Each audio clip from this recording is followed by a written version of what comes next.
Hello students, welcome back to the next module of the chapter Oscillations. Students, so far we have covered the basic section of SHM whereby we have derived some derivations, corresponding formulas we have seen. We also solved corresponding numericals and MCQs. In this module students, we will see the next concept, that is graphical representation of SHM. Now what is exactly graphical representation of SHM? So students, as we have already derived the formula of x, v and a, in this section we will represent them graphically. So let's start with graphical representation of SHM, which actually means we are plotting the graphs of x versus time, velocity versus time and acceleration versus time. But there are two set of graphs students. So we'll begin with the first set of graph, that is particle performing SHM starting from mean position. So the question that is asked in exam is graphically represent displacement, velocity and acceleration for a particle starting from mean position. Before we plot the curves students x, v and a, let's see expressions of x, v and a considering this special condition starting from mean position. So our question actually begins with deriving the formula of x, v and a. So as we know, the expression for displacement in SHM is x is equal to a sine omega t plus alpha. The special condition for this question is starting from mean position. So what is the value of alpha? Yes, we have already studied many a times. Starting from mean position means alpha is equal to 0 and therefore the equation becomes x is equal to a sine omega t plus alpha, say equation number 1. After x, let's derive velocity. By definition of velocity, we know v is equal to dx by dt, that is d by dt of, let's substitute the value of x here and it becomes d by dt of a sine omega t. Therefore, next students, v is equal to, students, as we know a is constant, let's take it out of derivative sign and therefore it becomes v is equal to a d by dt of sine omega t.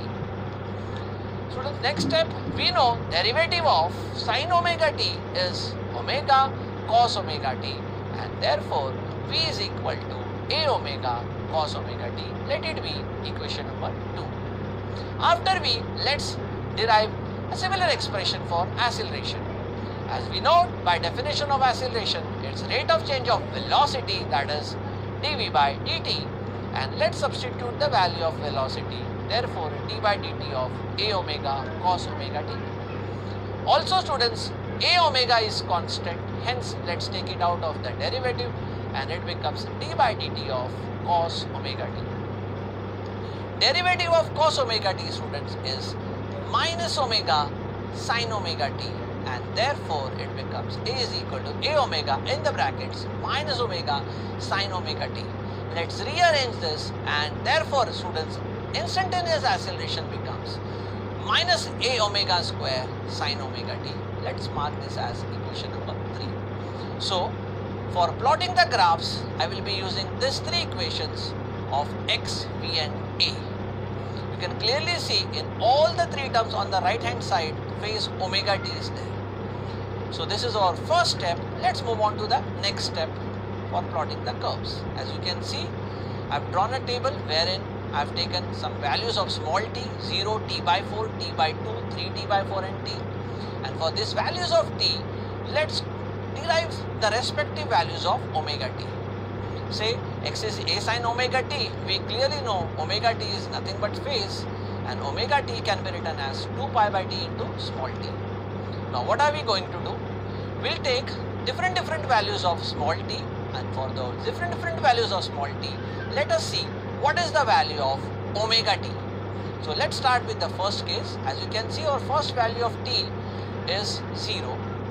So if I put t is equal to 0, omega t which is 2 pi by t into small t, but small t is 0, and if I multiply this, overall it becomes 0. Let's substitute it in the table now. So this becomes 0. That means when small t is 0, phase omega t is also 0. This this will help us to plot the values of x in the next module. Now, when t is equal to next value of small t is t by 4, if I substitute it here, so t gets cancelled, 2 and 4 gets cancelled, this is pi by 2, and let's put it here pi by 2. Likewise students, the next value of t is t by 2, let's substitute it here, t gets cancelled, 2 gets cancelled, and hence omega t is pi. 3t by 4, and if I put it here, this value becomes 3 pi by 2. Likewise, if I substitute small t as capital T, t gets cancelled, and this becomes 2 pi. Students, remember, this is the first step of filling up the tables. This will help us further to even put the values of x, v and a. That part we'll see in the next module. That's all in this module, students.